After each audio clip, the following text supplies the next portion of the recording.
Hello student, आपका अपने tutor talk channel में स्वागत है। आज की वीडियो में हम बात कर रहे हैं संवेग संरक्षण का सिद्धांत, जिसे law of conservation of momentum भी कहते हैं। इस सिद्धांत को समझने के लिए सबसे पहले हमें संवेग क्या होता है उसके बारे में पता होना चाहिए।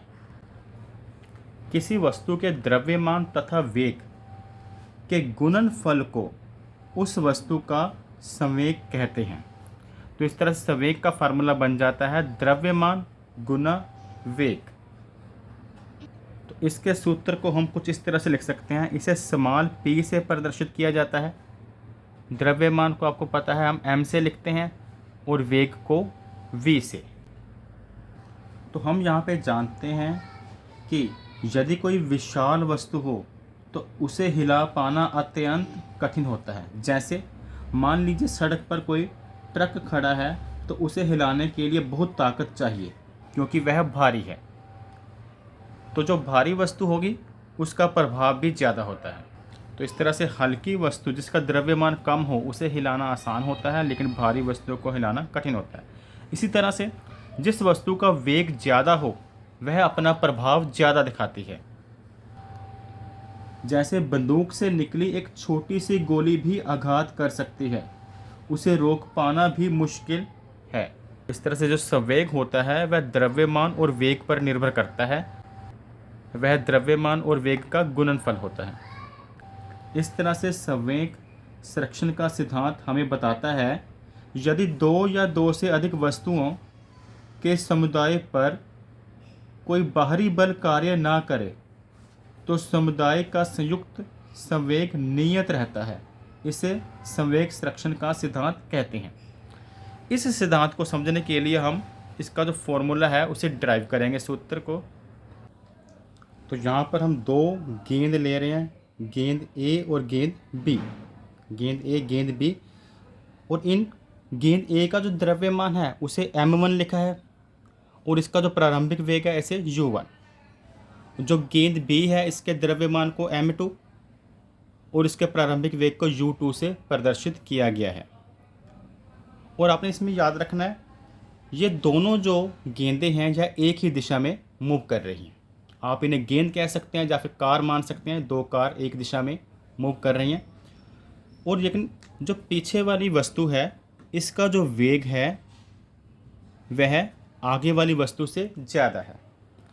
अगर दोनों एक ही दिशा में एक ही लाइन में जा रही हैं और पीछे वाली वस्तु का वेग ज़्यादा है तो ये आगे जाकर आपस में टकराएंगी। तो ये आगे जाकर आपस में कुछ इस तरह से टकरा जाएंगी, क्योंकि आगे वाली स्लो थी, पीछे वाली तेज़ थी, एक ही लाइन में जा रहे थे, ये टक्कर मार दी। और जब ये टक्कर लगेगी तो दोनों एक दूसरे को पुश होगा, यानी कि दोनों का बल एक दूसरे पर लगेगा। जो पहले वाली गेंद है वह F12, कहने का मतलब पहले वाली गेंद दूसरी गेंद पे बल लगाएगी, और जो दूसरे वाली गेंद है वह पहले वाली गेंद पर बल लगाएगी। दोनों का बल बराबर होगा लेकिन विपरीत दिशा में होगा। जो दूसरी गेंद का बल, पहले वाली गेंद का बल जो है वह इस दिशा में है, और जो दूसरी वाली गेंद ने बल लगाया वह उससे विपरीत इस दिशा में लगाया। और टक्कर के बाद ये दोनों गेंदें आगे जाकर इनकी वेग में परिवर्तन आएगा। इन दोनों का द्रव्यमान तो एक जैसा ही रहेगा लेकिन वेग बदल गया। कारण क्या, पीछे वाली जो गेंद थी तेज़ थी, जब वैसे टकराई होगी तो इसको थोड़ा धक्का महसूस हुआ, इसकी गति में कुछ ये बढ़ेगी, और पीछे वाली गेंद जो थी उसको कुछ रुकावट आई और इसका वेग कुछ कम हो जाएगा। तो यहाँ पर आपने एक बात का ध्यान रखना है, प्रारंभिक वेग के समय हमने इसे u1 u2 का नाम दिया है, और अंतिम वेग के समय हमने पहली गेंद के वेग को v1, दूसरी गेंद के वेग को v2 का नाम दिया। अब न्यूटन के तृतीय नियम के अनुसार जब एक वस्तु दूसरी वस्तु पर बल लगाती है तो दूसरी वस्तु भी पहली वस्तु पर बराबर और विपरीत दिशा में बल लगाती है। इसलिए पहली गेंद ए द्वारा लगाया गया बल बराबर है गेंद बी द्वारा लगाया गया बल, लेकिन विपरीत दिशा में। यहाँ पर माइनस का चिन्ह डाला गया है। अब हम इन दोनों के बल के फॉर्मूले यहाँ पर फिल करेंगे। गेंद ए के बल का फॉर्मूला यहाँ पर और गेंद बी के बल का जो फॉर्मूला है इस तरफ फिल किया जाएगा। सबसे पहले समझ लेते हैं कि बल का फॉर्मूला क्या होता है। बल का फार्मूला होता है बल बराबर द्रव्यमान गुना त्वरण। बल को F से लिखा जाता है, द्रव्यमान को M से लिखते हैं, त्वरण को A से लिखा जाता है। अब यहाँ पर हम त्वरण का मान भरेंगे। त्वरण किसे कहते हैं? त्वरण होता है जब वेग में परिवर्तन होता है समय के साथ, जिसे हम कुछ इस तरह से लिखते हैं। त्वरण के फॉर्मूला को हम लिखेंगे A बराबर वेग में परिवर्तन यानी कि अंतिम वेग माइनस प्रारंभिक वेग बटे समय, जिसे T से लिखा जाता है। और इस मान को हम, जो त्वरण का मान है, इसे हम फिल कर देंगे, भर देंगे इसे हम कौन से सूत्र में? इस वैल्यू में इसको हम फिल कर देंगे। तो हमारा जो बल का फॉर्मूला है वह बन जाएगा फिर F बराबर M का M लिखेंगे और त्वरण A की जगह पे क्या फिल करने जा रहे हैं हम?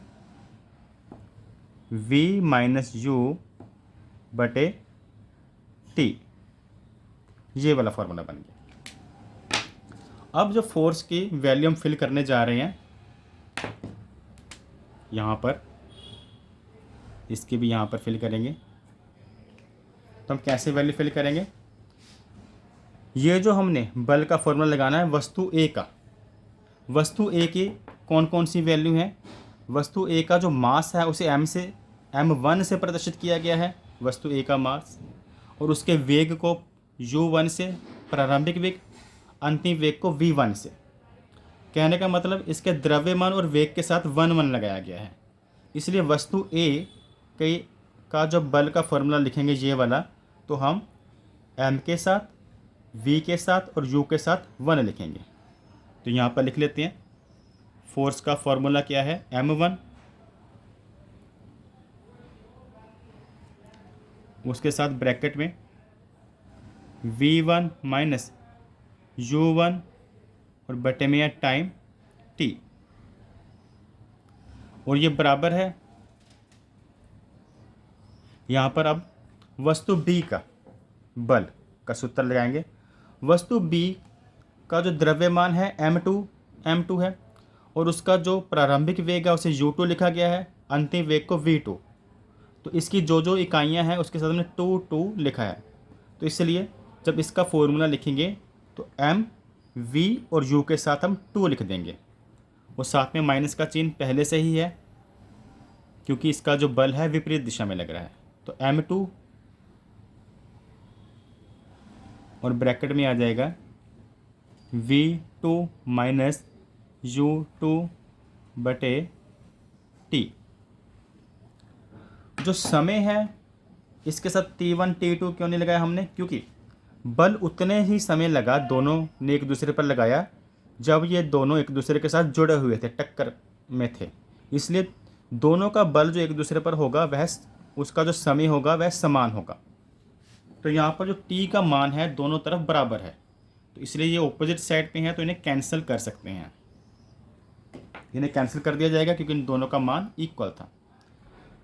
अब ये जो M1 है इसको ब्रैकेट के अंदर मल्टीप्लाई करेंगे। M1 V1 से मल्टीप्लाई होगा तो इसे लिखेंगे M1 V1। फिर M1 माइनस U1 से मल्टीप्लाई होगा, इसे लिखेंगे M1 U1, साथ में माइनस डाल दिया। फिर इक्वल का चिन्ह है तो यहाँ पर हमने इक्वल डाल दिया। अब यहाँ पर माइनस का आपने ध्यान रखना है, माइनस M2 जब V2 से मल्टीप्लाई होगा तो इसको हम लिखेंगे, माइनस का चिन्ह आपने याद रखना, माइनस का चिन्ह है यहाँ पर, माइनस का साइन है, माइनस M2V2, यहाँ पर माइनस का साइन ठीक कर देता हूँ मैं कुछ इस तरह से, और माइनस M2 को माइनस U2 से गुना करेंगे तो क्या आएगा? प्लस हो जाएगा माइनस माइनस m2 और u2। आगे हमने क्या करना है, इस पोजीशन के बाद जो v वाली वैल्यू है उन्हें एक तरफ कर देंगे और जो u वाली वैल्यू है m1 u1 m2 u2 ये एक तरफ कर देंगे। तो यहाँ पर v वाली वैल्यू लिख लेते हैं, जैसे ये m1 v1, इधर से जो जहाँ जहाँ पर v वाली वैल्यू है इधर आ जाएगी, माइनस का चिन्ह है, इधर आकर प्लस का हो जाएगा, यहाँ पे 2 नहीं डाला, m2 v2 बराबर। और जो u वाली वैल्यू है यह एक तरफ कर देंगे, ये जो माइनस u वाली वैल्यू है माइनस m1 u1 ये इधर आ जाएगी और साइन इसका प्लस हो जाएगा, यहाँ पर माइनस है इधर प्लस हो जाएगा, माइनस m1 u1 हो गया, इधर से ये पहले से इधर था m2 u2।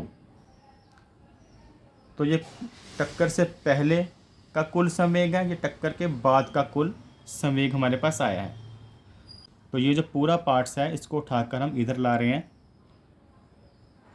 m1 u1 plus m2 u2 बराबर, और ये वाला जो पार्ट है इसे उठाकर हम इधर ला रहे हैं, m1 v1 plus m2 v2। तो आपको पता है द्रव्यमान गुना वेग संवेग का फार्मूला होता है। तो बाईं तरफ m1 u1 m2 u2, u जो है प्रारंभिक वेग को बताता है, तो इस तरह से ये वाली दिशा जो है टक्कर से पहले का कुल संवेग है, और यह बराबर है दाईं तरफ m1 v1 m2 v2, जिसमें जो v है यह अंतिम वेग टक्कर के बाद वाले वेग को बताता है, उसके बराबर है। तो हम कह सकते हैं टक्कर से पहले का कुल संवेग बराबर है टक्कर के बाद का कुल संवेग के। इस तरह से संवेग संरक्षण का सिद्धांत यहाँ पर सिद्ध हो जाता है। Thanks for watching.